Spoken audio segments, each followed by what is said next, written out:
Hello friends, तो अब हम देखेंगे इसमें अकबर का जो ये सेकंड वीडियो होगा और ये मिडिएवल हिस्ट्री का प्लेलिस्ट चल रहा है। और कृपया आप लोग इसको सीक्वेंस से देखें। तो इसके पहले मैंने अकबर का जो पहला पार्ट है कंप्लीट किया है, कैसे कैसे विजय अभियान होता है उसका, और कैसे फिर अकबर का जो प्रारंभिक जीवन रहता है वो मैंने बताया। और उसके पहले मैंने आपको बताया फिर अकबर का जो बैरम खां का प्रभुत्व रहता है, उसके बाद देखेंगे पर्दा शासन चलता है उसके प्रभुत्व में, फिर वो विजय अभियान जो करता है उसमें सभी मैंने विजय अभियान, गोंडवाना विजय, मेवाड़ विजय, मारवाड़ सभी बताया था, रणथंभौर जितना भी था, और शादी के भी बारे में बताया था उसके, और मैप भी दिखाया था कि कैसे कैसे फिर कहाँ कहाँ विजय करता है वो पहले वीडियो में हुआ है। और ये मेडिएवल हिस्ट्री का प्लेलिस्ट चल रहा है, तो बिल्कुल ये सीक्वेंस से चल रहा है। और अब भाई हम अकबर तक आ गए हैं, और अकबर के बाद हमें फिर देखना है जहांगीर और शाहजहां, औरंगजेब और उत्तरवर्ती जो मुगल है उनको देख लेंगे, और डिक्लाइन ऑफ मुगल साम्राज्य। तो इसमें मैं आपको दो चीजें कंप्लीट कराऊंगा, एक तो अकबर का जो धार्मिक नीति रहता है, रिलीजियस पॉलिसी, और दूसरा इसमें कंप्लीट कराऊंगा आपको जो इंपॉर्टेंट उसके सुधार होते हैं। और ये भी मैं आपको बताऊंगा इसमें जो अकबर के 9 रत्न थे, तो वहां से भी क्वेश्चन आता है। तो ये जो हमारा प्लेलिस्ट है तो ये यूपीएससी और पीसीएस के लिए है, तो दो चीजों को हम लेके चलते हैं, तो आपको उसी सीक्वेंस में देखना होगा। तो अब हम देख लेंगे। तो आपको पता है कि मिडिएवल हिस्ट्री का जो प्लेलिस्ट है तो उसमें क्या क्या हो चुकी है, जैसे कि मुगल साम्राज्य ये चल रहा है। इसके पहले मैंने आपको प्रांतीय राज्य जितने भी थे, खानदेश, मेवाड़, मालवा, गुजरात, कश्मीर, बंगाल, जौनपुर सभी मैंने बता दिया था, तो वो वहाँ पे आप देख सकते हैं। और मुगल राज्य में मुझे एक वीडियो एक शासक को कंप्लीट करने में लगता है, तो ये आपको पता है कि कॉन्सेप्चुअल क्लास है तो थोड़ा टाइम लग रहा है, लेकिन टाइम लग रहा है एक बार अगर आप देख लिए तो फिर ये तो चीज़ें जो हैं वो याद भी हो जाएंगी जल्दी से। और दूसरी है कि फिर दोबारा कहीं क्लास करने की ज़रूरत नहीं है, एक ही बार में ये कंप्लीट हो जाएगा। और याद करने के लिए समझना बहुत ज़रूरी होता है, तो जब हम किसी भी चीज़ का रीजन जानते हैं तो वहाँ पर समझ जाते हैं, तो फिर याद करने में दिक्कत नहीं होती है। ये एक आपके लिए फ़ायदा होगा। और जो प्रांतीय राजवंश हुए थे उसके पहले आप देखेंगे कि भक्ति, सूफी, ये भी मैंने आपको कंप्लीट करा दिया है। उसके पहले हम विजयनगर, बहमनी साम्राज्य भी देखे हैं। उसके पहले दिल्ली सल्तनत, और दिल्ली सल्तनत का जो प्रशासनिक व्यवस्था है, तो ज़्यादातर एडमिनिस्ट्रेटिव हिस्ट्री पे हमें ज़्यादा ध्यान देना होता है क्योंकि यहाँ से क्वेश्चन ज़्यादा आते हैं। और आर्ट एंड कल्चर वाले पोर्शन पे, तो आर्ट एंड कल्चर का तो अलग से प्लेलिस्ट चल रहा है, वो आप देख सकते हैं। डिस्क्रिप्शन में सभी चीज़ों का प्लेलिस्ट का लिंक आपको मिल जाएगा, तो वहाँ पे देख सकते हैं। और उसके पहले मैंने अरबी तुर्की आक्रमण बताया था, और जो राइज ऑफ इस्लाम होता है और फिर कैसे अरबी तुर्की आक्रमण होना शुरू होता है ये मैंने बताया था आपको। तो इतना चीज़ें कंप्लीट हो गई हैं। तो अब हमें यहाँ पे देखना है अकबर की रिलीजियस पॉलिसी, और दूसरा नंबर ये भी देखना है हमें कि जो 9 रत्न थे अकबर के काल में वो भी हमें देखना है। उसमें इंपॉर्टेंट वहाँ से क्वेश्चन आते हैं, तो वो हमें देखना होगा। तो अकबर की धार्मिक नीति में हमें क्या देखना होता है। अकबर की जो धार्मिक नीति थी तो वो सही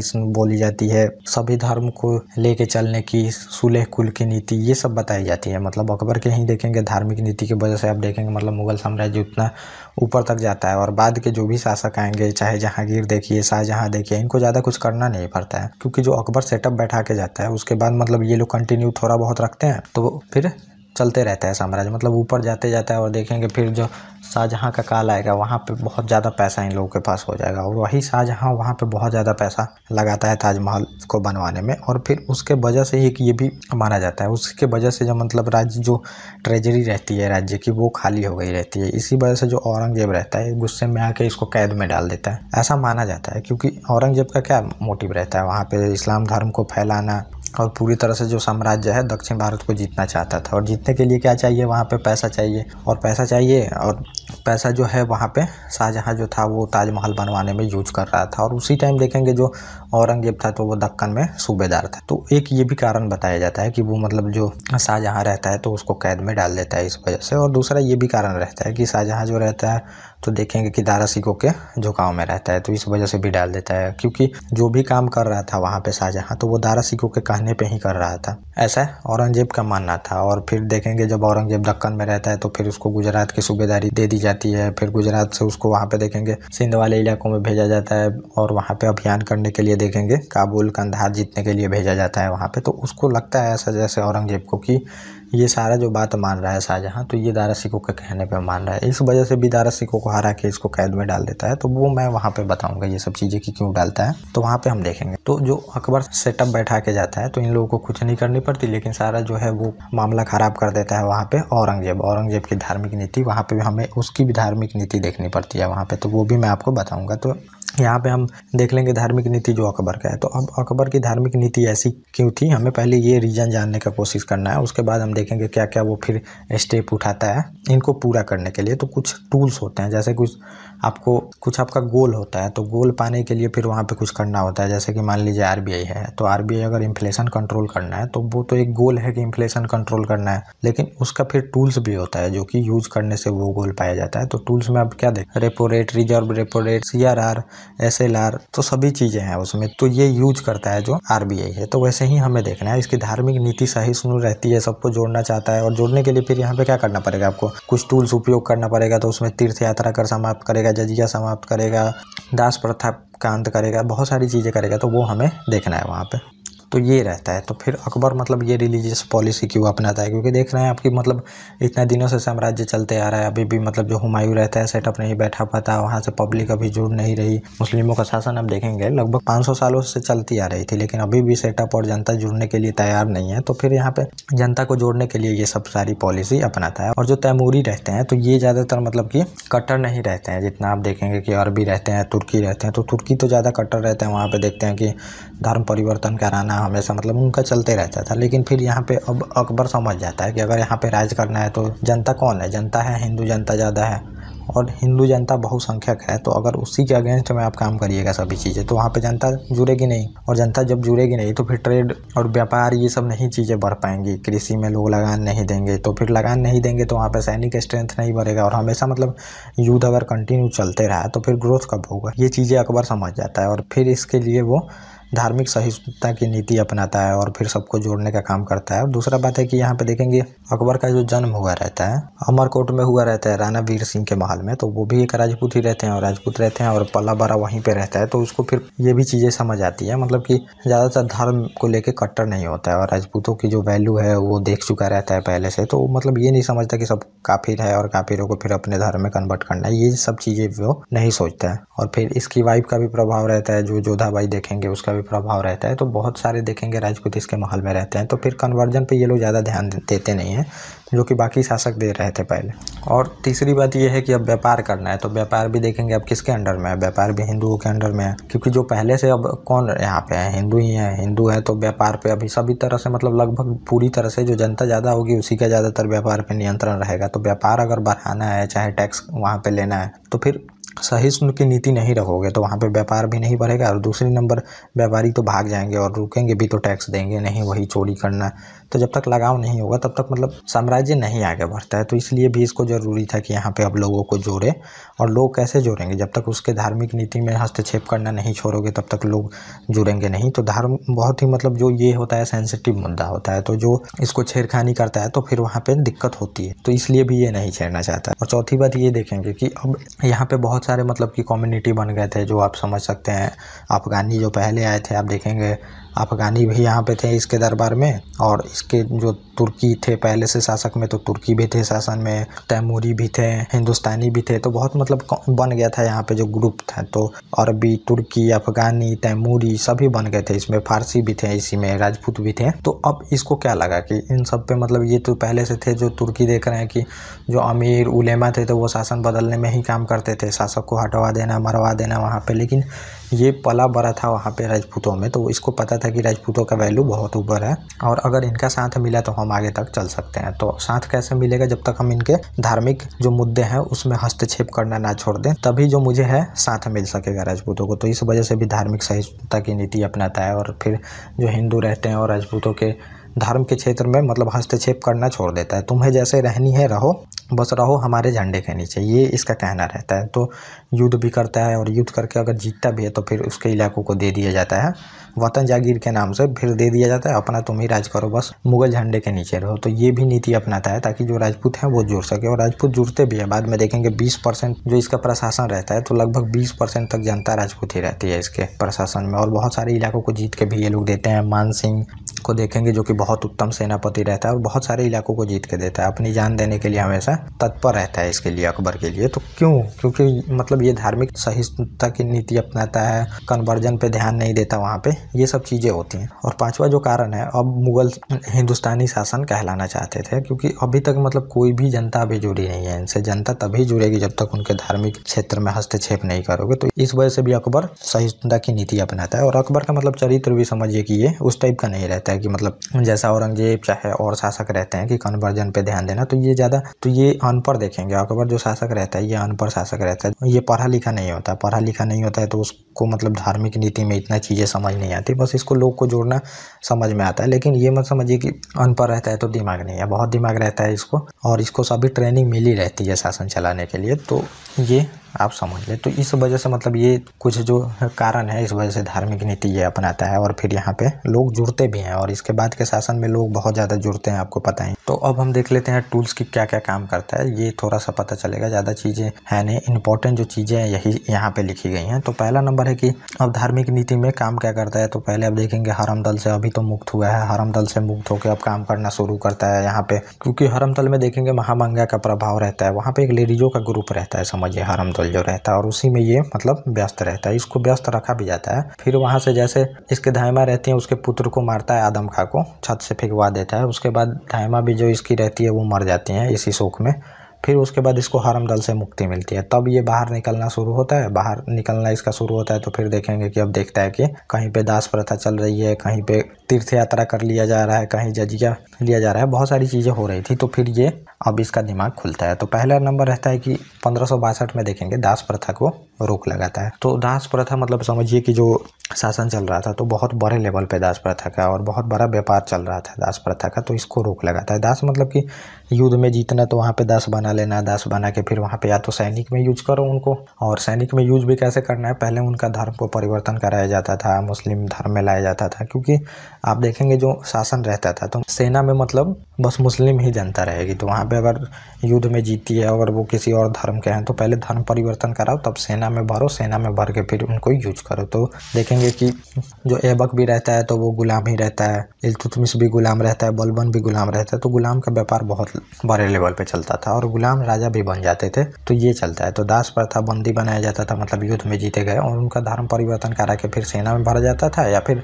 लोग पर्सनल यूज के लिए भी रख लेते थे। ऐसा नहीं है कि बस यहीं पे चला है मुस्लिम शासन में। आप देखेंगे कि जो अंग्रेज भी आएंगे तो दास प्रथा का वहाँ पे बहुत बड़ा व्यापार होता था। जो आज आप ब्लैक देखेंगे, मतलब ब्लैक लोग इन द सेंस, ब्लैक में कोई रेडिकल वे में नहीं बोल रहा, ब्लैक मतलब ह्यूमन के बनावट के ऊपर बोल रहा। तो जो अफ्रीकन लोग होते हैं तो उनका कलर अलग टाइप का है, तो उन लोगों को फिर व्यापार करके ही देखेंगे। दासों का व्यापार बहुत ज़्यादा चलता था।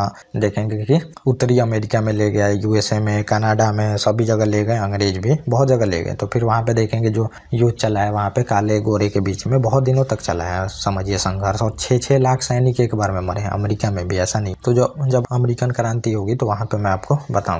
तो ये चलता था व्यापार, दासों का व्यापार बहुत बड़े लेवल पे चलता था। अंग्रेज देखेंगे चाय के बागानों में काम कराने के लिए भी ले जाते थे यहाँ से, ये चलते रहता था। तो इन पे बहुत ज़्यादा मतलब जास्ती की जाती थी। तो फिर ये जब देखता है दास प्रथा को तो फिर इस पे रोक लगाता है 1562 में। और पंजाब में फिर गौ हत्या पे रोक लगाता है। तो गौ हत्या मतलब हिंदू धर्म में बहुत ही इंपॉर्टेंट है गायों का, तो गायों की हत्या पे भी रोक लगाता है। क्योंकि जब तक जुड़ेंगे नहीं जनता कैसे जुड़ेगी। तो ये टूल्स है, जैसा मैंने बताया, तो टूल्स ये उपयोग करता है, गौ हत्या पे रोक लगा देता है। क्योंकि गाय बहुत ही इंपॉर्टेंट रहती है और गायों की हत्या उस टाइम की जा रही थी, तो इस पे रोक लगा देता है। और अगला देखेंगे कि जो आगे जाता है तो एक जगह जाता है तो फिर देखता है कि मतलब ये ऐसा रहता है, अलाउद्दीन खिलजी जो रहता है उसके जैसा मार्केट में घूमते रहता है। तो मार्केट में घूमते रहता है तो एक जगह पे देखेंगे कि यात्रा करने जाता है तो देख रहा है कि वहाँ पे तीर्थ यात्रा कर लग रही थी। तो फिर बोलता है मतलब कि भगवान से जुड़ने के लिए फिर यहाँ पे टैक्स लेना सही नहीं है, और फिर यहाँ पे तीर्थ यात्रा कर समाप्त कर देता है। और यहाँ पे तीर्थ यात्रा कर समाप्त कर देता है। तीर्थ यात्रा कर लगते रहता था वहाँ पे, अगर तीर्थ करने भी आप जा रहे हैं मतलब भगवान से मिलने, तो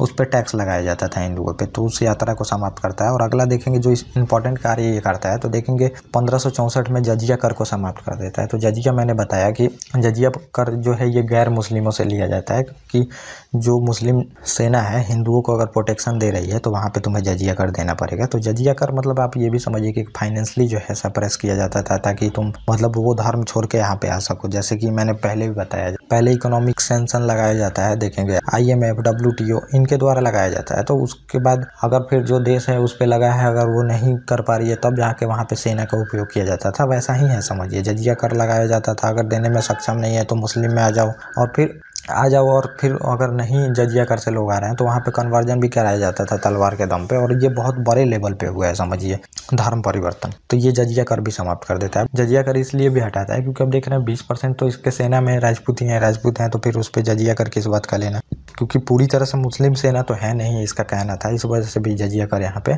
हटा दिया जाता था। और जजिया कर मतलब राजपूतों की वजह से ही हटता है यहाँ पे। इन लोग इतना ज़्यादा मतलब इसके सेना में रहते हैं, और फिर इसको सही नहीं लगता कि एक तो ये सेना में भी है और फिर इनसे जजिया कर लो तो जनता फिर जुड़ेगी नहीं, तो फिर जजिया कर भी हटा देता है वहाँ पे। और अगला आप देखेंगे इंपॉर्टेंट इसका जो कार्य होता है, तो इबादत खाना की स्थापना करता है। तो इबादत खाना मतलब स्थापना करने का एक इसका मोटिव रहता है। जो पहले आप देखेंगे उलेमा बहुत प्रभाव में रहते हैं, उलेमा चाहे आप देखेंगे अमीर हैं ये भी प्रभाव में रहते हैं, और वहाँ पे शासन भी चेंज कराते थे। तो इन उलेमाओं को मतलब जो शासन है उस पे से नियंत्रण हटाने के लिए ये इबादत खाना स्थापना करता है। इसमें वाद विवाद होते रहते थे, तो इसमें सभी धर्म के लोगों को बुलाता है। इबादत खाना यहाँ पे लिखा भी है। अकबर ने इसकी स्थापना देखेंगे 1575 में की, और ये फतेहपुर सीकरी में की गई थी, और धार्मिक विषयों के वाद विवाद होते थे इसमें। इसी के बाद इसे प्रसिद्ध मजहब की घोषणा हुई। तो पहले मजहब की घोषणा मतलब अपना धर्म बोलेगा कि लास्ट में जो थर्ड एम्पायर है तो वो अकबर बनेगा, कि जो लास्ट में डिसीजन होगा किसी धर्म पे तो वो मैं दूंगा। तो अब ये रहता है कि मतलब उतना ये पढ़ा लिखा नहीं रहता है, तो अब जो उलेमा रहते हैं ये हमेशा मतलब बोलते रहते हैं, अगर राजा कुछ अच्छा भी करना चाहता है तो ये हमेशा देखते रहते हैं कि जो कुरान है उसके अनुसार शासन चल रहा है कि नहीं, धर्म में परिवर्तन करा रहे हो कि नहीं। इन सब का प्रभाव से ये परेशान हो गया था, और पहले के राजा भी परेशान थे। अगर कोई अच्छा काम भी वहाँ पे करना चाह रहा था तो नहीं कर पा रहा था इन सब की वजह से। तो इसी वजह से देखेंगे कि ये इबादत खाना बुलाता है। इसमें जैन, पारसी, हिंदू, मुस्लिम सभी को बुलाता है इसमें, और जितने भी मतलब प्रसिद्ध इसके धर्म गुरु रहते हैं उनको बुलाता है। फिर इसमें किसी भी विषय पे देखेंगे वाद विवाद करवाता है, और बाद में इसको क्या पता चलता है कि सभी धर्म के अनुसार कोई कुछ बोल रहा है, कोई कुछ बोल रहा है, ये किसकी माने इसको कुछ समझ नहीं आता है वहाँ पे। और मतलब उलेमा जैसे इसको ये भी लगता है कि उलेमा जो बोलेंगे वही तो सब सच नहीं है वहाँ पे, तो इस वजह से भी सभी धर्मों के लोगों को बुलाओ कि इस विषय में बोलो क्या बोलते हैं। तो देखेंगे हिंदू वाले कुछ और बोलते हैं, मुस्लिम कुछ और बोलते हैं, जो उलेमा रहते हैं उसमें और भी धर्म आते हैं, पारसी वाले अलग बात बोलते हैं। तो फिर ये कन्फ्यूज हो जाता है वहाँ पे, कन्फ्यूज होकर बोलता है कि अब जो भी लोग बोलेंगे तो सुनूंगा मैं सबकी, लेकिन करूंगा अपने मन की। यहाँ पे उलेमा का मतलब इसको प्रभाव भी कम करना था, क्योंकि अगर आप धार्मिक सहिष्णुता की नीति अपना रहे हैं और उलेमा को जब तक वहाँ पे नीचे नहीं करिएगा अपने से तब तक नहीं नीति अपना सकते हैं वहाँ पे। इस वजह से भी यहाँ पे इबादत खाने में उलेमा लोग को भी बुलाता है, और सभी जो धार्मिक नीति के एक्सपर्ट रहते हैं उनको भी बुलाता है और वाद विवाद कराता है। तो कुछ जगह पे देखेंगे उलेमा जो रहते हैं वो आंसर नहीं दे पाते हैं, तो फिर वहाँ पे ये बोलता है कि अब जो है ये फैसला मैं दूंगा, क्योंकि इसको धार्मिक सहिष्णुता की नीति अपनानी थी, और उलेमा जब तक प्रभाव में रहेंगे तब तक यहाँ पे वो नीति अपना नहीं सकता। तो ये करता है, और फिर 1579 में देखेंगे 79 में मजहब की घोषणा कर देता है। मतलब धार्मिक विषय पर जो वाद विवाद की स्थिति अगर होती है तो यहाँ पे अंतिम आदेश कौन देगा? अकबर देगा। मतलब वाद विवाद तो तुम लोग सभी लोग कर लिए, यहाँ पे जितने भी धर्म गुरु हो, चाहे उलेमा है, काजी, मुफ्ती, सभी को इसमें रखता था, सब लोग कर लिए वाद विवाद, लेकिन अब मैं बताऊंगा कि इस पे कैसे फैसला लेना है। और फिर ये फैसला लेता था। मजहब का मतलब घोषणा कर देता है। लास्ट जो वाद विवाद होगी और किसी विषय पे अगर उस पर नहीं ये लोग सहमत हो पा रहे हैं तो वो अकबर बताएगा कि इसमें क्या करना है। और 1582 में एक और क्या इंपॉर्टेंट काम करता है, दीन इलाही धर्म की घोषणा कर देता है। यहाँ पे दीन इलाही या फिर तौहीद इलाही इसको बोलते हैं, दैवीय एकेश्वरवाद। तो उस टाइम देखेंगे कि दैवीय एकेश्वरवाद, वहाँ पे भक्ति भी मूवमेंट चल रहा है, सूफी भी मूवमेंट चल रहा है, तो भक्ति सूफी मूवमेंट का भी इस पर बहुत प्रभाव रहता है। भक्ति सूफी मैंने जो बताया, जो सूफी रहते हैं वो साथ में आते हैं वहाँ पे, जैसे मुस्लिम आक्रमण शुरू होता है और यहाँ पे भक्ति मूवमेंट भी चलने लगता है। तो वो अगर आप लोग देखें तो काफ़ी अच्छे से समझ में आएगा उसमें। तो इस पे ये भी प्रभाव रहता है। तो फिर ये मजहब की मतलब एक नया धर्म ही बनाने का सोचता है यहाँ पे, एकेश्वरवाद। उस टाइम एकेश्वरवाद बहुत मतलब चल रहा था, सभी धर्मों में एकेश्वरवाद, धर्म का जो कर्म कांड है बढ़ गया था वहाँ पे। तो इस वजह से भी इसको बोला जाता है, मतलब सूफी भक्ति का भी इस पे प्रभाव रहता है। तो फिर ये जाके जो धार्मिक पॉलिसी ऐसी अपनाता है, इस वजह से भी अपनाता है। सूफी मूवमेंट का भी बहुत प्रभाव इस पे रहता है। और सूफी मूवमेंट का देखेंगे उत्तर भारत वाले इलाकों में ज़्यादातर प्रभाव रहता है और उत्तर भारत में ही ये रहता है, तो इस पे तो ज़्यादा प्रभाव रहता है। लेकिन औरंगजेब देखेंगे कि वो शुरू से ही दक्षिण भारत में रहता है और सूफी मूवमेंट का ज़्यादातर दक्षिण भारत में प्रभाव नहीं रहता है। इस वजह से भी एक मतलब कारण दिया जाता है कि जो औरंगजेब रहता है वैसी धार्मिक पॉलिसी अपनाता है वहाँ पे, तो ये एक रीजन में दिया जाता है। एकेश्वरवाद अकबर द्वारा चलाया गया ये नया धर्म था और प्रमुख हिंदू केवल बीरबल ने ही इसके स्वीकार किए। तो सबसे पहले बीरबल ही स्वीकार करते हैं। बीरबल अकबर की आप दोस्ती के बारे में जानते हैं, तो बीरबल इनके बहुत बड़े दोस्त रहते हैं और ये फिर जो एक हिंदू रहते हैं जो कि इसके धार्मिक जो नया धर्म बनाता है इसको ये स्वीकार करते हैं। तो मतलब ये सभी धर्मों को बात को सुनता है, सभी में अलग अलग तर्क दिए जाते हैं, तो वहाँ पे ये एक नया धर्म बनाना चाहता था ताकि जो चीज़ें मतलब गलत हैं बाकी धर्मों में उनको सबको हटा के ये एक नया धर्म बना सके। और धर्म मतलब बनाने का एक ये भी मोटिव होता है कि लोग जुड़ सके यहाँ पे। और ये जो काजी थे वो अलग प्रभाव में थे, उलेमा अलग प्रभाव बनाते थे अपना। इस वजह से ये सोचता है कि इन लोगों के प्रभाव को कम करने के लिए भी एक नया धर्म रहेगा और वहाँ पे हिंदू से भी हम दूर रह सकेंगे, मुस्लिम से भी दूर रह सकेंगे और ये नया धर्म रहेगा तो दोनों लोग आके इसमें जुड़ो और फिर यहाँ पे जो सहिष्णुता और जो लोग हैं वो जुड़ पाएंगे, एक साथ हो पाएंगे। तो मतलब हिंदू मुस्लिम को जोड़ने का ये सोचता है यहाँ पे। और फिर 1582 में जब धर्म बनाता है तो उसी टाइम देखेंगे एक नया संवत भी बनाता है, इलाही संवत। इलाही संवत मतलब समझिए कैलेंडर थी जो कि अकबर चलाता है यहाँ पे, जो कि देखेंगे पहले से जो हिंदू कैलेंडर चल रहा था और मुस्लिम कैलेंडर चल रहा था तो दोनों का मिला जुला रूप इसको बना देता है अकबर जो रहता है। ये इलाही संवत एक कैलेंडर रहता है, बस ये समझिए आप। और अकबर का मृत्यु देखेंगे कब हो जाता है यहाँ पे 1605 ईस्वी में हो जाता है। पेचिस एक बीमारी हो गई रहती है, तो उस टाइम अभी पेचिस मतलब ज़्यादा इंपॉर्टेंट है नहीं, इलाज हो जाता है, लेकिन उस टाइम उतना मतलब साइंस डेवलप नहीं था तो पेचिस की वजह से इसकी मृत्यु हो जाती है। और इसको सिकंदरा में दफनाया गया था अकबर को, आगरा में ही सिकंदरा है वहाँ पे दफनाया गया था। तो ये मतलब अकबर का था। अभी ये नहीं है कि ख़त्म हो गया आपका, बहुत सारी चीज़ें अभी यहाँ से मैं आपको और भी चीज़ें बताऊँगा कि मजहब की घोषणा, दीन इलाही की स्थापना। तो ये एक बार यहाँ पे आप लोग देख लीजिए जो कि यहाँ पे है मतलब सीक्वेंस की। पहले तीर्थ यात्रा कर समाप्त करता है जो कि मैंने बताया आपको 1562 में तीर्थ यात्रा कर समाप्त कर देता है। और अकबर को हरम दल से मुक्ति कब मिलती है? जो हरम दल मैंने बताया कि महामंगा के प्रभाव में रहता है, ये एक स्त्रियों का ग्रुप रहता है मतलब वुमेन्स का। 1562 में इसको इससे मुक्ति मिलती है जो कि मैंने बता दिया। और तीर्थ यात्रा कर समाप्त कर देता है 1563 में जो कि मैंने आपको बता ही दिया। और जजिया कर जो है इसकी भी समाप्ति कर देता है 1564 में। और फतेहपुर सीकरी की स्थापना करता है एवं राजधानी जो रहती है आगरा से फतेहपुर सीकरी में स्थापित करता है। लेकिन ऐसा नहीं है कि स्थानांतरित कर देता है तो वहाँ पे काम नहीं होते रहते हैं, वहाँ पे भी काम चलते रहते हैं। ये काम देखेंगे 1571 में करता है। और इबादत खाने की स्थापना करता है जो कि मैंने आपको बता ही दिया 1575 में। और इबादत खाने में सभी धर्मों का प्रवेश की अनुमति देता है 1578 में। तो इबादत खाना जो बनाता है ये, तो पहले सब धर्म के लोगों को नहीं बुलाया रहता है वहाँ पे। जब इसको लगने लगता है कि जो उलेमा हैं ये मतलब सही से आंसर नहीं दे पा रहे हैं किसी टॉपिक पे, तब बोलता है कि अब तुम सभी धर्मों वाले आ जाओ और इस टॉपिक पे बात करो, फिर मैं सुनूंगा यहाँ पे कि कौन कैसा तर्क दे रहा है। और फिर इन लोगों से तर्क लेता था सभी विषयों पे, ये लोग मतलब बहस करते थे वहाँ पे। समझिए कोर्ट टाइप का था, ये था वहाँ पे जज और बाकी जो थे वो वहाँ पे बहस करते थे वकील टाइप में लोगों के। और फिर अंतिम फैसला ये देता है, मजहब की बाद में घोषणा करता है कि जो सबसे अंतिम फैसला होगा कोर्ट में कौन करता है, जज ही करता है। तो ये यहाँ पे बना देता है 1579 में। और दीन इलाही धर्म की एक स्थापना करता है, नया धर्म ही बना देता है। मतलब समझिए लोग ताकि जुड़े मेरे से। और काजी जो रहते हैं इनका और उलेमा जो रहते हैं इनका प्रभाव कम करने के लिए नया धर्म बनाता है कि अब इसमें तो तुम हस्तक्षेप नहीं कर सकते अगर इस धर्म में लोग जुड़ते हैं। लेकिन ये धर्म इसका चल नहीं पाता। और दीन इलाही धर्म में मात्र देखेंगे कि 18 लोग ही जुड़ पाते हैं, तो वो मैं आपको बताऊंगा अभी जब हम नवरत्न देखेंगे वहाँ पे। और इलाही संवत एक कैलेंडर बनाता है 1583 में और राजधानी जो रहती है लाहौर में बना देता है 1585 में। तो ये आपने देख लिया। तो हमें अब इसमें देखना है कि स्थापत्य कला में ये क्या क्या बनवाता है। तो अब ये अंतिम ही चल रहा है।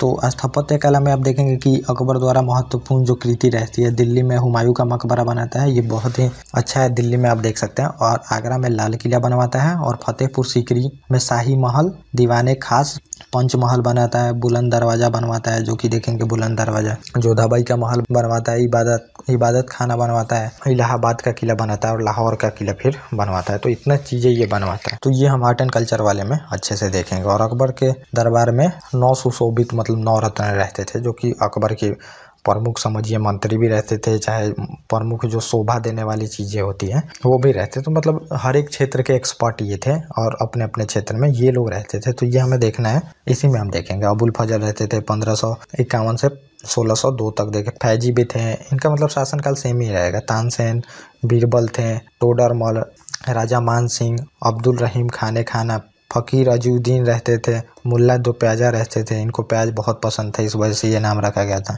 अबुल फजल का बड़ा भाई फैजी अकबर के दरबार में राजकवि के पद पे आसीन थे। तो ये कुछ 9 रत्न थे जो कि मैं अभी बताऊंगा आपको। और देखेंगे अबुल फजल जो रहते हैं ये अकबरनामा ग्रंथ की रचना किए हैं। अकबरनामा ग्रंथ से हमें इनके इतिहास के बारे में जानकारी मिलती है। वो दीन इलाही जो धर्म रहता है का मुख्य पुरोहित रहता है, मतलब मुख्य ये रहता है। ज़्यादा लोग तो इसको स्वीकार किए नहीं रहते हैं। और कंठ भरान्य वान विलास की उपाधि अकबर ने तानसेन को दी थी, तो ये भी आप लोग ध्यान रखिएगा। और जो अकबर का ये कुछ प्रमुख कार्य रहता है, समझिए ये सुधार किया रहता है। इसके बाद हम देखते हैं 9 रत्न को। तो राजस्व प्राप्ति की जब्ती जो प्रणाली रहती है अकबर के शासनकाल में प्रचलित हुई। जब्ती प्रणाली मतलब समझिए कि जो ये बनाते हैं तो राजा टोडरमल जो रहता है इसकी सहायता से ये बनाते हैं। ये भू राजस्व संबंधित समझिए ये प्रणाली रहती है, जो लैंड रेवेन्यू कैसे लेना है। तो इसमें समझिए क्या करेंगे, कोई भी अगर लैंड रेवेन्यू करना है तो भूमि की पैमाइश करता है लोग कि इतना भूमि है यहाँ पे, तो भूमि है तो फिर इस पे वास्तविक पैदावार कितना होगी और उसके आधार पे फिर जो टैक्स होता था उसका निर्धारण किया जाता था। क्योंकि जो टैक्स सिस्टम है वो अभी उतना अच्छा था नहीं, और ये सब भी सुधार करता है तो फिर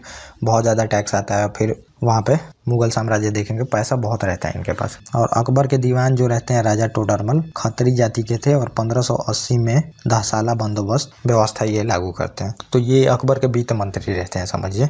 और फिर ये 10 साला बंदोबस्त जो जब्ती ये प्रणाली है जो मैंने बताया अकबर द्वारा प्रचलित जब्ती प्रणाली है, इसी को फिर 10 साला बंदोबस्त कहते हैं। मतलब ये सेम ही है, इनको जब्ती प्रणाली भी बोलते हैं या फिर जो 10 साला बंदोबस्त है इस नाम से भी पुकारा जाता था। तो इस व्यवस्था में क्या होता था, 10 वर्ष का जितना भी फसल होता था उसका मतलब एक एस्टिमेट लगा के लगान लगा दिया जाता था और 10 वर्षों पे इसको वसूला जाता था। क्योंकि मतलब पता नहीं चल पाती थी, अब एक 6 महीने या फिर जो 1 ईयर है इसमें ले रहे हैं, तो फिर वहाँ पे जो आप देखेंगे मतलब बजट बनाने का वहाँ पे इन लोगों को नहीं हो पाता। इस वजह से कुछ इलाकों में ये लोग 10 साला व्यवस्था करते हैं। 10 सालों का जो उपज है उसके अनुसार टैक्स उनसे लिया जाता था। तो ये व्यवस्था भी अकबर करता है। और ये किसकी मदद से करता है, राजा टोडरमल की मदद से। तो ये सब मैं आपको बताऊंगा जब हम प्रशासनिक व्यवस्था भी देखेंगे तो। और अकबर के दरबार के जो प्रसिद्ध चित्रकार थे अब्दुल समद थे, तो ये भी आप लोग ध्यान में रखिएगा इनका नाम। और अकबर के दरबार में प्रसिद्ध जो संगीतकार थे ये तानसेन थे। तो ये कुछ फैक्चुअल चीज़ें हैं, लेकिन अब हम देखते हैं इसमें जो 9 रत्न थे अकबर के, तो ये बहुत ही इंपॉर्टेंट है। 9 रत्न से भी बहुत ज़्यादा क्वेश्चन आते हैं और पीसीएस में तो मोस्ट इंपॉर्टेंट है, 9 रत्न से क्वेश्चन आते हैं, तो इसको भी आप लोग याद रखेंगे। तो अब हम देखते हैं 9 रत्न। और अकबर की आप 1-2 चीज़ें और याद रखेंगे, 1-2 इंपॉर्टेंट और काम इसने किया है कि इसमें देखेंगे कि दास प्रथा पे प्रतिबंध लगाने का तो मैंने बता ही दिया। और अगला जो करता है वह जो बहुविवाह प्रथा रहती है इस पे भी रोक लगाने का बात करता है। बहुविवाह मतलब कि एक से ज़्यादा शादी आप नहीं कर सकते, इस पे भी प्रतिबंध लगाने का ये काम करता है। लेकिन देखेंगे कि खुद ही इसकी बहुत सारी शादियाँ हुई रहती है। और जो बहुविवाह प्रथा अब रोकना तो चाहता है लेकिन रुक नहीं पाता। और विधवा विवाह को भी ये प्रोत्साहन करना चाहता था। विधवा विवाह को प्रोत्साहन मतलब कि मुस्लिमों में आप देखेंगे विधवा विवाह बहुत ही अच्छा माना जाता है। विधवाओं का जल्दी से जल्दी विवाह करना चाहिए और ये होना भी चाहिए। मतलब कि ऐसा नहीं है कि अगर किसी का हस्बैंड मर गया तो उसका पूरा तरह जिंदगी ही खत्म हो गया। तो अब ये जो है तो समझिए मृत्यु तो होते ही रहता है और मृत्यु होते ही रहेगा। और ये तो मतलब परम सत्य है कि आपको पता है मृत्यु होगी, लेकिन उसके बाद का जीवन आपको बिताना है तो उसको कैसे इजी बनाया जा सकता है। तो इसके लिए फिर ये विधवा विवाह सही है। तो ये विधवा विवाह को भी प्रोत्साहन करता है ताकि यहाँ पे विधवा जो है वो अच्छे से ज़िंदगी बिता सके। जो कि हिंदू धर्म में आप देखेंगे ऐसा माना जाता था कि एक बार विधवा हो जाने के बाद उसका जो जीवन है पूरी तरह से उसके फैमिली की सेवा सत्कार ये सब करने में बिता देना चाहिए, जो कि ये मतलब गलत भी है समझिए। और इसको प्रोत्साहन करता है। और देखेंगे जैसे बैरम खां का मृत्यु होता है तो फिर उसकी वाइफ से ये शादी कर लेता है। बैरम खां की वाइफ इसकी समझिए तो चचेरी बहन ही लगेगी, चचेरी बहन थी वहाँ पे बैरम खां की वाइफ, उससे शादी भी कर लेता है ताकि वहाँ पे मतलब अच्छे से वो जीवन बिता सके, वहाँ पे उसका घर खर्च वगैरह ये सब चल सके, इसलिए शादी की जाती थी वहाँ पे। और बाल विवाह जो होता है अभी आप देखेंगे आज भी बाल विवाह होते रहता है, तो इस पे भी रोक लगाने का काम करता है। बाल विवाह पे भी रोक लगाता है ये, लेकिन पूरी तरह से अब कुछ भी होता है आज भी इतने सारे लॉ पास हुए हैं कि दहेज नहीं लेना चाहिए, ये डिस्क्रिमिनेशन छुआछूत अस्पृश्यता जो है मतलब इन सब पे भी रोक लगाने के लिए बहुत सारे लॉ पास हुए हैं। तो लॉ पास हुए हैं तो इसका मतलब ये नहीं है कि सभी चीज़ पे रोक लग ही गया है। तो लॉ बहुत सारे होते हैं, चाहे जो इनिशिएटिव उठाया जाता है बहुत सारे राजा उठाते हैं, लेकिन वो इम्प्लीमेंट सही से नहीं हो पाता और एक बार में ये सब चीज़ें ख़त्म नहीं हो पाती हैं। उसके लिए बहुत लंबा मतलब टाइम देना पड़ता है। तो वो अभी मतलब आप समझिए पहले से तो बहुत कम हुई ही हैं ये सब चीज़ें। तो बाल विवाह पे भी रोक लगाने की बात ये करता है। और देखेंगे महिला जो पुरुष की आयु रहती है उस टाइम ये फिक्स कर देता है। जो मेल की आयु है तो आप देखेंगे कि लगभग 16 वर्ष फिक्स कर देता है, और जो फीमेल की आयु रहती है एज वो 14 वर्ष कम से कम फिक्स कर देता है। इतना पे तो शादी होनी ही चाहिए। मेल का 16 वर्ष और जो फीमेल रहती है उसका 14 वर्ष। और जो सती प्रथा चलते रहती है, मतलब जैसे सती प्रथा थी, हस्बैंड जब भी मर जाते थे उसमें राजपूत समाज में था तो उनके साथ उसकी वाइफ को भी वहाँ पे जला दिया जाता था। तो इस प्रथा पे भी रोक लगाने की ये बात करता है। लेकिन रोक लगाने की बात करता है और ये भी आप देखेंगे एक जगह पे कि जो इसका पुत्र था जहांगीर को देखेंगे वो एक सती से ही शादी करना चाहता था। उसको मतलब सती प्रथा का पालन कराने ले जाया जाता रहता है तो बोलता है मैं इसी से शादी करूंगा, जिसमें कि अकबर फिर उससे बहुत गुस्सा भी होता है। तो यहाँ पे आप ये भी देख सकते हैं कि मतलब ज़्यादातर हस्तक्षेप करना नहीं चाहता था राजपूतों के मामले में, ताकि मतलब जो वो जोड़ के रखा है फिर से टूट ना जाए। तो ये काफ़ी सेंसिटिव मुद्दा माना जाता था। अगर राजपूतों के मतलब इंटरनल मैटर में जो भी वहाँ पे हस्तक्षेप करता था तो वो तुरंत तलवार खींच लेते थे। तो इन सब के वजह से फिर वहाँ पे ये देखेंगे मतलब ये चाहता तो है कि सती प्रथा खत्म हो वहाँ पे। और अंतरजातीय विवाह को भी प्रोत्साहन करता है। जो देखेंगे सामाजिक क्षेत्र में अंतरजातीय विवाह मतलब कि एक जाति से दूसरे जाति में भी शादी किया जा सकता है, ये भी प्रचलन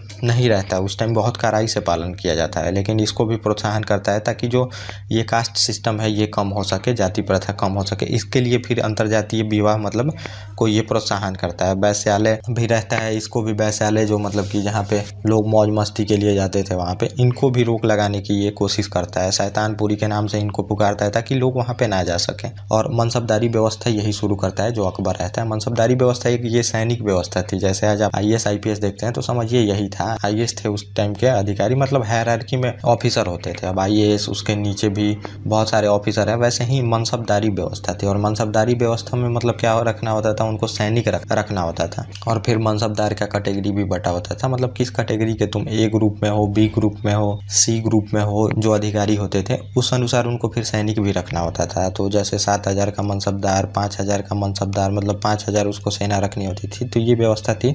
तो मनसबदारी व्यवस्था में आपको जो एडमिनिस्ट्रेटिव हिस्ट्री होगा वहाँ पे बताऊँगा, वहाँ पे हम अच्छे से देखेंगे मनसबदारी व्यवस्था के बारे में। एक एक चीज़ बताऊँगा। कौन लाता है, लाता तो अकबर ही, लेकिन उसमें 2 अस्पा, सिंह अस्पा ये सब जोड़ा जाता है, वहाँ पे हमें देखना पड़ेगा। ये क्वेश्चन आ भी चुका है तो वो हम बहुत अच्छे से देखेंगे सभी चीज़ों को, उसमें आपको चिंता नहीं करनी है। तो अब हम देख लेते हैं यहाँ पे अकबर के 9 रत्न के बारे में। तो 9 रत्न बहुत ही इंपॉर्टेंट है, मतलब 9 ये लोग इंपॉर्टेंट थे जो इसको सलाह देते थे या इसकी जो दरबार थी इसकी शोभा बढ़ाते थे। तो ये 9 लोग बहुत ही इंपॉर्टेंट थे, उसके बारे में हमें जानना होता है। और यहाँ से बहुत सारा आप देखेंगे क्वेश्चन आते रहता है। तो देखेंगे मियाँ तानसेन थे, अबुल फजल थे, यहाँ पे फ़कीर अजुद्दीन थे, अब्दुल रहीम खाने खाना थे, राजा मान सिंह थे, यहाँ पे राजा टोडरमल थे, फैजी थे, बीरबल थे, मुल्ला दो प्याजा। तो ये अकबर के 9 प्रमुख मंत्री भी समझ सकते हैं। तो इनको मतलब रोटेट भी किया जाता था, कभी कोई मंत्री, कभी ये सैनिक का भी काम करते थे, कभी ये वजीर के पद पे भी रहते थे। अकबर के प्रमुख सलाहकार भी थे, हर एक बात में मतलब उनको सलाह देने का ये काम करते थे। तो ये बहुत ही इंपॉर्टेंट थे मुगल साम्राज्य के लिए। अकबर का जो टाइम पीरियड चल रहा था उसके लिए ये बहुत इंपॉर्टेंट थे और ये बहुत अकबर को सलाह भी देते थे वहाँ पे। तो यही हमें देखना है, 9 ये इंपॉर्टेंट लोग थे। इनको देख के और फिर हम जहांगीर का जो है अगले वीडियो में देखेंगे जहांगीर के काल को। तो पहला हमें इसमें देखना होता है बीरबल के बारे में। तो बीरबल अकबर के बहुत ही इंपॉर्टेंट और बहुत अच्छे दोस्त थे बीरबल, जो कि आप जानते हैं। और अकबर बीरबल की कहानियाँ तो बहुत सारी, अगर कहानियाँ पढ़े तो बहुत सारा इसमें कहानी मिलता है उसमें देखने को। और बीरबल जो रहते हैं इनका जन्म देखेंगे सिद्धि नामक स्थान पे मध्य प्रदेश में हुआ रहता है, MP वाले इलाकों में। 1528 में एक ब्राह्मण परिवार में बीरबल का जन्म हुआ रहता है। तो समझिए कि मतलब हिंदू में ब्राह्मण और मुगलों का तो पटता नहीं, हिंदू और मुस्लिम में उतना नहीं सद्भाव था शुरू में देखेंगे, लेकिन देख रहे हैं ब्राह्मण एक होके और फिर अकबर का इतना इंपॉर्टेंट दोस्त बनता है कि मतलब अभी भी कॉमिक्स में सारी कहानियां अकबर बीरबल की दिखाई जाती हैं आपको। तो इतना इंपॉर्टेंट हो गया था, मतलब इतना लगाव दोनों जनता में हो गई थी हिंदू मुस्लिम की यहाँ पे सबसे उत्तम और सबसे जो फेवरेट इसका फ्रेंड हो गया था बीरबल, जो कि एक ब्राह्मण था। और बीरबल का बचपन का नाम आप देखेंगे महेश दास था। तो ये भी क्वेश्चन आता है। और ये जो था बीरबल देखेंगे अकबर का मुख्य युद्ध का रणनीतिकार भी था, सलाहकार भी था। तो अकबर मतलब हर एक चीज़ इससे शेयर करता था, कहाँ युद्ध करना करना है और कैसे हम अभियान करेंगे, ये सभी चीज़ इसके द्वारा डिसाइड होती थी। तो समझिए बीरबल बहुत ही मतलब उत्तम किस्म का सलाहकार था इसका, और उत्तम किस्म का ये तो था भी, और मुगल साम्राज्य में बहुत ही इम्पोर्टेंट था ये अकबर के टाइम पीरियड में। और इनको कविराज की भी उपाधि दे रखा था जो अकबर था, और इन्हें न्याय विभाग का अधिकारी भी बनाया गया था, न्याय कैसे देना है, ताकि जो मतलब समझिए हिंदू मोस्टली जनता है और जो ब्राह्मण थे वही न्याय देखते थे।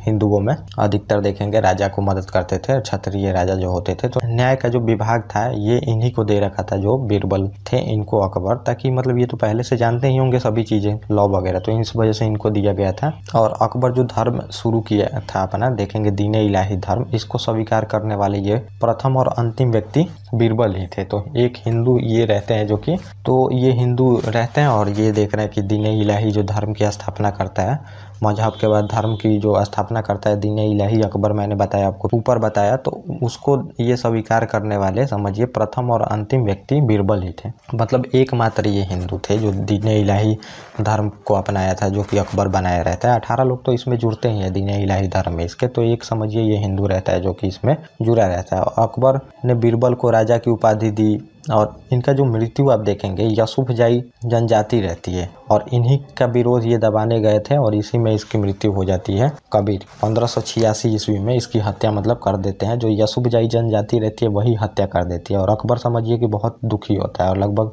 3-4 दिनों तक अकबर खाना ही नहीं खाता है जब बीरबल की मृत्यु होती है तो। और अगले आप देखेंगे अबुल फजल रहते हैं, ये भी बहुत इंपॉर्टेंट रहता है अबुल फजल। इनका जन्म उत्तर प्रदेश में हुआ रहता है 1551 ईस्वी में, और ये मतलब समझिए इतिहास, दर्शन, साहित्य इसके विद्वान थे ये अबुल फजल जो थे।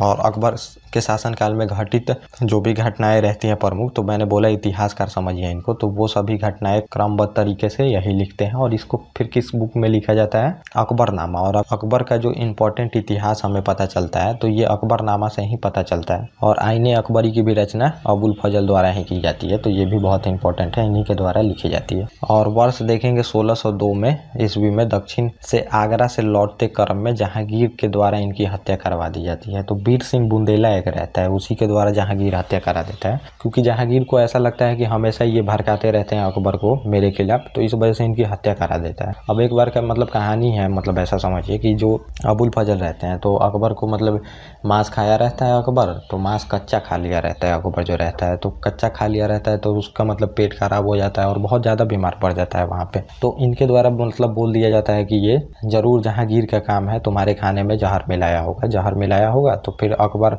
उनको बुला के पूछता भी है जहांगीर से कि ये जो पूरा राज्य पाठ है तुम्हारा ही तो है, तुम्हें मतलब मुझे मारने की क्या ज़रूरत है, ये सब तुम्हारा ही तो है, मेरे खाने में जहर क्यों मिला है। लेकिन जहर मिलाया नहीं रहता है जहांगीर, और वहाँ से जहांगीर चुपचाप चला जाता है गुस्सा होके, और बाद में अकबर को भी पता चलता है कि उसमें जहर नहीं रहती है। तो इन सब से मतलब जहांगीर चिढ़ा रहता है इनसे, और अकबर का मतलब बहुत दिनों तक शासनकाल रहता है। जहांगीर भी उम्र उसका धीरे धीरे डालते जा रहा था, तो वो राजा बनना चाहता था, लेकिन राजगद्दी उसको मिल नहीं पा रही थी, राजगद्दी नहीं मिल पा रही थी, तो वो विद्रोह कर रहा था वहाँ पे। और विद्रोह कर रहा था तो अब वो अकबर जो था सख्ती से पेश आ रहा था, तो उसको ऐसा लगता था कि अबुल फजल है उसको मतलब जो सलाह दे रहा है सख्ती से पेश आने का मेरे खिलाफ, तो इस वजह से इनकी ही हत्या करा देता है अबुल फजल की, और इस वजह से भी अकबर बहुत दुखी होता है। और फैजी अगले रहते हैं, और ये जो रहते हैं तो समझिए ये अबुल फजल है इसी का बड़ा भाई रहता है, और ये इतिहासकार भी रहता है, अबुल फजल का भाई था, ये लिखा भी है यहाँ पे। ये साहित्य, ये जो जितने भी साहित्य थे उनको फारसी में अनुवाद करते थे, तो साहित्य मतलब बुक होता है समझिए, उनको ये फारसी में फिर अनुवाद करते थे। और इनकी मृत्यु आप देखेंगे कि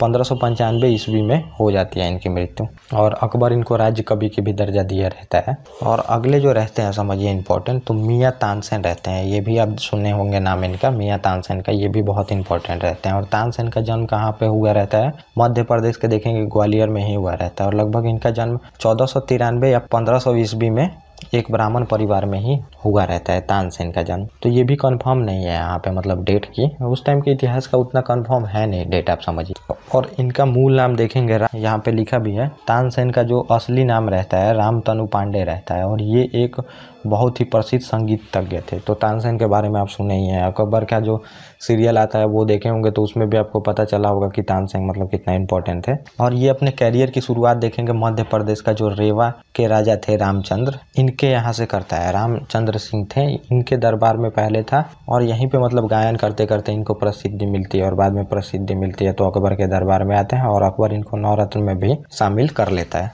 अकबर के कहने पे इन्होंने मुगल दरबार में संगीतकार के रूप में ज्वाइन किया जो थे और बाद में नवरत्न में आ गई और अकबर ने इनको देखेंगे कंठाभरण वान विलास की उपाधि दिया था और इन्हीं के समय जो प्रसिद्ध ध्रुपद गायन शैली है इन्हीं के समय प्रसिद्ध ये होती है। और इनकी देखेंगे कि जो प्रमुख इन्होंने गाया है तो मियाँ की टोडी गायन शैली, मियाँ की सारंग, ये सब कुछ इनकी मतलब प्रमुख गायन शैली जो है वहाँ पे मतलब इस टाइप की ये गाते थे। और अगले जो आप देखेंगे इंपॉर्टेंट रहते हैं तो अगले आप देखेंगे तो राजा टोडरमल रहते हैं। यहाँ पे मियाँ गलती से ये आ गया है, राजा टोडरमल बस इनका नाम था, राजा टोडरमल थे अगली। और इनका जन्म भी देखेंगे कि उत्तर प्रदेश वाले इलाकों में हुआ रहता है और ये क्षत्रिय परिवार में 1500 ईस्वी में इनका जन्म हुआ रहता है। और ये जो अपने कैरियर की देखेंगे शुरुआत करते हैं तो पहले ये शेरशाह सूरी के शासन काल में नौकरी कर रहे थे, मतलब शेरशाह सूरी के यहाँ पे। और 10 साला बंदोबस्त जो रहती है यही राजा टोडरमल के मतलब मदद से आती है, आप देखेंगे, जो कि लैंड रेवेन्यू सिस्टम था वो। तो वहीं से फिर बाद में अकबर के यहाँ पे काम करने आते हैं। राजा टोडरमल मुगल साम्राज्य के अकबर के शासन के समय जो भू राजस्व व्यवस्था रहती है एक वो तो लाते ही, और क्यों लाते हैं, क्योंकि ये रहते हैं वित्त मंत्री यहाँ के, तो वित्त मंत्री का ही ये काम रहता है। ये 1572 ईस्वी में देखेंगे इनको गुजरात का दीवान बनाया गया था, तो दीवान भी ये गुजरात के थे। और 1582 ईस्वी में देखेंगे प्रधानमंत्री भी बनते हैं। तो ये समझिए क्षत्रिय थे और इतना ऊपर तक के पद पे जाते हैं। प्रधानमंत्री राजा के बाद के ही पद था मुगलों में। राजा जब भी नहीं रहता था तो प्रधानमंत्री ही सभी काम करता था वहाँ पे, वजीर भी इसको बोला गया है समझिए। और टोडरमल ने भूमि के क्षेत्र में कई महत्वपूर्ण सुधार किए। विश्व का प्रथम जो भूमि लेखा जोखा प्रणाली था इन्हीं के द्वारा तैयार किया गया था। तो समझिए भूमि क्षेत्र में बहुत ज़्यादा ये काम करते हैं क्योंकि वित्त मंत्री रहते हैं। जैसे कि आप देखेंगे वित्त मंत्री रहते हुए जो मनमोहन सिंह रहते हैं तो बहुत सारा वो सीखे रहते हैं तो वित्त मंत्री फिर प्रधानमंत्री बनते हैं तो बहुत सारा सुधार भी वो करते हैं। तो यही चीज़ें करते हैं, बहुत सारा ये सुधार करते हैं। और फिर देखेंगे राजा मान सिंह, और ये भी एक राजपूत परिवार से ही थे। देखेंगे जयपुर के राजस्थान के आमेर के राजा थे ये, कछवाहा राजा ये लोग कहलाते थे। तो कछवाहा राजा मान सिंह थे मतलब वहाँ पे समझिए ये,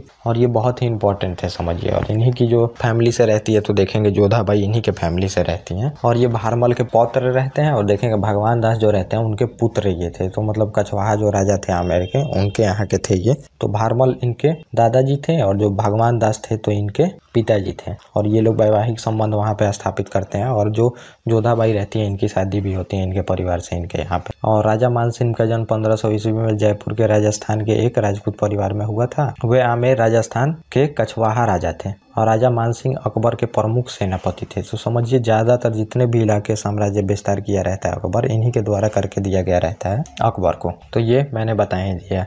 आप देखेंगे इन के सेनापति रहते हुए जो मतलब मुगलों का विस्तार होता है बिहार वाले इलाकों में, बंगाल वाले इलाकों में, काबुल वाले तक इलाके को ये जीत के देते हैं। सफल सैनिक कार्यवाही यही किए हैं। मान सिंह से संबंध होने के कारण उदारता दिखाता है अकबर। फिर हिंदुओं के प्रति जो जजिया कर लगती थी उसको भी हटाता है। तो इन्हीं सब की वजह से मतलब हिंदुओं से ज़्यादा जुड़ जाता है। देखेंगे कि मान सिंह का देखता है वहाँ पे वीरता। और मान सिंह मतलब जितने भी राजपूत होते हैं तो वो ज़्यादा भरोसेमंद थे। जैसे कि तुरानी, अफगानी ये लोग थे तो इन लोगों से ज़्यादा यहाँ पे थे भरोसेमंद, और भरोसा करता भी है। और ये भरोसा खोने भी नहीं देते और बहुत सारे इलाकों को जीत के भी देते हैं। और इनको कोई गद्दी की लालसा भी वहाँ पे नहीं रहती है कि मैं राजा बन जाऊँ। लेकिन जो इसके पहले दिल्ली सल्तनत देखे थे आप, तो जो भी वहाँ पे प्रमुख सेनापति होता था तो वो राजा को मरवाने का षड्यंत्र, राजा को पलट दिया जाता था, राजा को मरवा के फिर वहाँ पे अपना शासन स्थापित कर देता था। लेकिन ये सब चीज़ें यहाँ पे नहीं होती है, ये करता है। और अगले जो रहते हैं अब्दुल रहीम खाने खान, बैरम खां के पुत्र थे ये। तो बैरम खां जैसा मैंने बताया, इनकी मृत्यु के बाद ये अब्दुल रहीम खाने खाना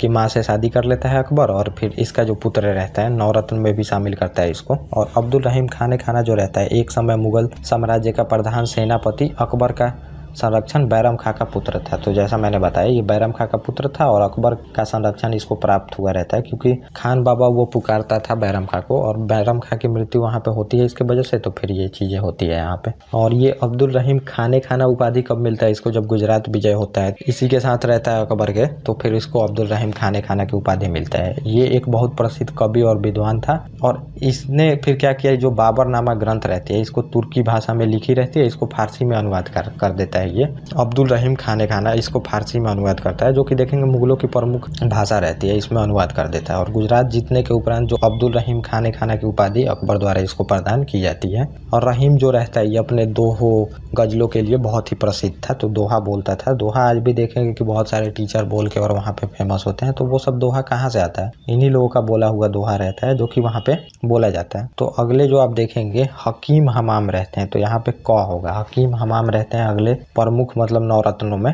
और ये क्या करते थे? तो अकबर के रसोइये थे, तो खाना भी तो बनाने वाला चाहिए। अब राजा ही इतना बड़ा है समझिए, उसका फैमिली है समझिए, लगभग मतलब एक बार जो राजा का वहाँ पे होता था जहाँ पे ये लोग रहते थे, तो पूरा फैमिली रहता था और फैमिली बहुत लंबा होता था। साथ में जो भी सेनापति है प्रमुख वो भी रहता था। तो खाना बनाने के लिए बहुत ही इंपॉर्टेंट, और लगभग समझिए कि 500 हजार लोगों का रोज खाना बनता था। तो ये प्रमुख रसोइया थे, इनको ध्यान रखना पड़ता था कि कहीं खाने में जहर ना मिला दिया जाए। मतलब जो भी खाने की व्यवस्था है इसको ये करते। और जब भी अच्छा खाना मिलेगा आपको, तो जब देखते हैं कोई आपको अच्छा खाना खिलाता है तो वहाँ पे आप उसको मतलब अच्छा बोलते हैं, चाहे उनसे आपको ज़्यादा लगाव रहता है। तो इस वजह से भी इनको खाना तरह तरह का अकबर को खिलाता होगा। तो इस वजह से प्रमुख जो रसोइया रहता है इसको भी नवरत्न में अकबर शामिल किया रहता है, समझ ये चीज़ें होती हैं। और अगला रहता है मुल्ला दो प्याजा। अकबर का सलाहकार था और वजीर हुआ करता था। समझिए वजीर बहुत इंपॉर्टेंट पद था, और इस पे भी ये गया था मुल्ला दो प्याजा। ये अपने बुद्धि और लोक कथा के लिए प्रसिद्ध था, तो इसको प्याज पसंद था इसलिए भी इसको मुल्ला दो प्याजा बोला जाता है। तो ये